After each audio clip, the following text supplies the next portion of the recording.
Hello guys, welcome back to my YouTube channel. This is Sahil. आज अपन बात करने वाले हैं हाइपर लूप के बारे में। अगर आपको इसके बारे में कुछ भी पता नहीं है तो आप वीडियो के एंड तक इसके बारे में सब कुछ जान जाओगे और थोड़ा सा सोचने में लगोगे क्या इतनी जल्दी ट्रैवल करना पॉसिबल है फ्यूचर के अंदर। तो यार आज हमें जब भी एक जगह से दूसरी जगह जाना होता है, चाहे वो रोड से हो या फिर रेलवे का यूज़ करते हुए, तो हमें पता है रेलवे की हालत क्या है। और रोड पे से अगर हम जाते हैं तो ट्रैफिक जाम को हम बिल्कुल भी नज़रअंदाज नहीं कर सकते कि जब हम ट्रैफिक में फंस जाते हैं तो हमें कितना ज़्यादा टाइम वहाँ पे लग जाता है। बात करी जाए सिर्फ रेलवेज की, तो हमें पता है कि रेलवे के बाद मेट्रो, बुलेट ट्रेन वगैरह काफ़ी ज़्यादा आ गई हैं, यूज़ हो रही हैं वर्ल्ड वाइड। और हमारी जो डिस्टेंस है वो चाहे कितनी भी, उसका जो टाइम है उन्होंने काफ़ी कम कर दिया है।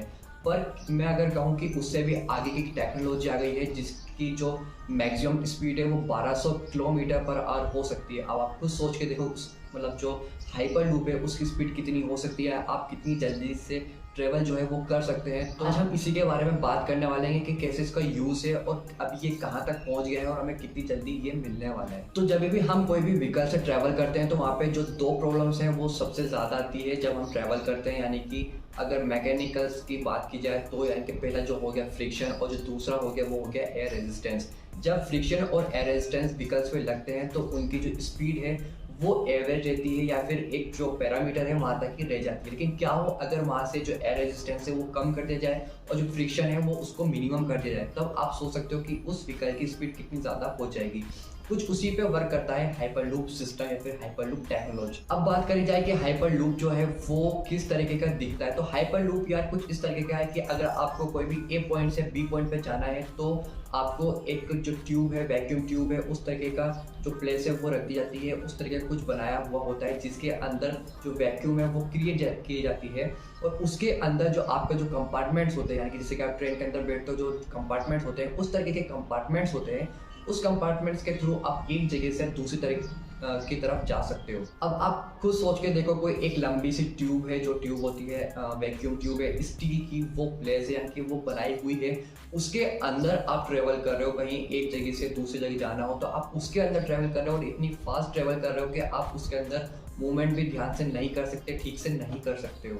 अब बात आती है वैक्यूम मतलब क्या हुआ। देखो वैक्यूम मतलब सीधा सा है कि आपकी जो ट्यूब है, जो स्टील की जो ट्यूब है जो बिछाई गई है, जैसे ट्रैक बिछाया जाता है उस तरीके से जो वैक्यूम की जो ट्यूब है जो बनाई गई है पिलर्स के ऊपर, उसके अंदर जो हवा होती है वो बिल्कुल भी नहीं रखी जाती है। हाँ, थोड़ी बहुत हवा जो है वो छोड़ दी जाती है।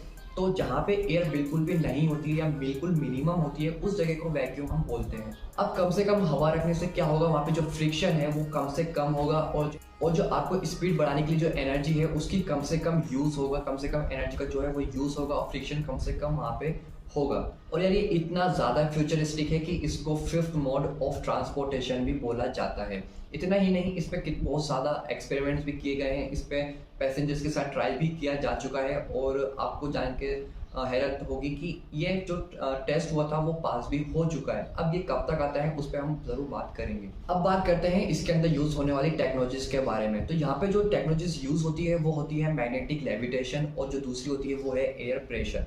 इन दोनों को यूज़ करने के बाद जो फ्रिक्शन है, जो उस ट्यूब के अंदर जो फ्रिक्शन होता है वो मिनिमम हो जाता है, बिल्कुल ख़त्म सा हो जाता है। उस वजह से जो स्पीड है वो बिल्कुल मैक्सिमम जो है वो उस लिमिट तक चली जाती है।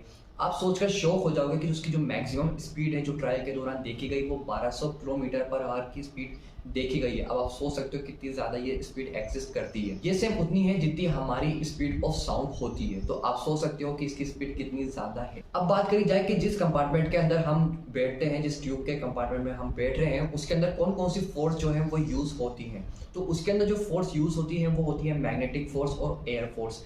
बेसिकली इनका काम क्या होता है, जो भी कंपार्टमेंट में हम बैठे हुए हैं उसको वो आगे बढ़ाती जाती है और उसको हम उस कंपार्टमेंट को वो हवा के अंदर रखती है। यानी कि जिस कंपार्टमेंट के अंदर हम बैठे हुए हैं उसमें जब ये दोनों फोर्स लगती हैं तो वो उस कंपार्टमेंट को उस ट्यूब के अंदर हवा में रखती है और आगे की तरफ बढ़ाती हुई लेके जाती है। अब बात करी जाए ये प्रोजेक्ट कितना पुराना है और अभी इस पे क्या काम चल रहा है और फ्यूचर हम इसको कहाँ देख सकते हैं। तो हाइपर लूप यार सच बताऊं तो बिल्कुल नया नहीं है, ये काफ़ी पुराना है। यानी कि आप मानो तो 30 साल पुराना ये प्रोजेक्ट है, यानी कि पहले भी इस पे काम किया जा चुका है। लेकिन 2013 के अंदर एलोन मस्क ने इसके ऊपर काम कर चुके हैं। इसके जो डिज़ाइन है उसको उन्होंने पेटेंट करवाया और ट्रायल भी किया। उस ट्रायल के अंदर पता लगा कि किस तरीके से जो टेक्नोलॉजीज है, फोर्सेज जो इस पर वर्क कर रही हो, किस तरीके से काम कर रही है और हम इसको कितना ज़्यादा फ्यूचर के अंदर लेके जा सकते हैं। 1200 किलोमीटर या कोई भी छोटी मोटी स्पीड नहीं होती है। अगर हमें एक जगह से दूसरे की जाना हो तो आप सोच सकते हो हम कितने फटाफट कितनी जल्दी से वहाँ पे जा सकते हैं। तो कुछ इस तरीके से जो हाइपरलूप जो सिस्टम है, हाइपरलूप आप जो ट्रेन कह सकते हो, एक जो फिफ्थ मोड ऑफ ट्रांसपोर्टेशन है, वो इस तरीके से काम करता है।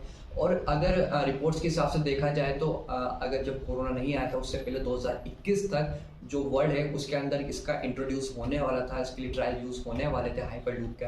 यानी कि 2000 अब बात करी जाए कि 2022 से 2023 तक आपको हाइपरलूप का जो टेक्नोलॉजी है वो इजीली देखने को मिल सकता है। अच्छी बात ये कि यार इसको इंडिया के अंदर भी ट्रायल के लिए यूज़ किया जाने वाला है, यानी कि इंडिया के अंदर भी इसका जो पिलर्स हैं, इसकी जो लाइन है वो भी रखने वाले हैं, जिसके लिए कुछ रूट्स हैं तो वो भी डिसाइड ऑलरेडी हो चुके हैं। जो पहला मुंबई से पुणे है और जो दूसरा है वो है विजयवाड़ा से अमरावती। यानी कि 2023 या 24 तक इस रूट को देख सकते हैं, यानी कि हाइपरलूप इंडिया के अंदर आ सकती है, अप्रूव हो चुकी है। तो अब बस देखना ये होगा कि ये आखिर कब तक और कितनी जल्दी से आती है। अब आप यहाँ से सोच सकते हो जब हाइपरलूप टेक्नोलॉजी जब आ जाएगी तो बुलेट ट्रेन, मेट्रो, रेलवे सब पीछे रहने वाले हैं, और जब हमें जाना होगा कहीं पे तो हम फटाफट से एक से दूसरी जगह बड़े आराम से फटाफट जल्दी से जा सकते हैं। तो यार आज की वीडियो में बस इतना ही, मिलते हैं नेक्स्ट वीडियो में, तब तक टेक केयर।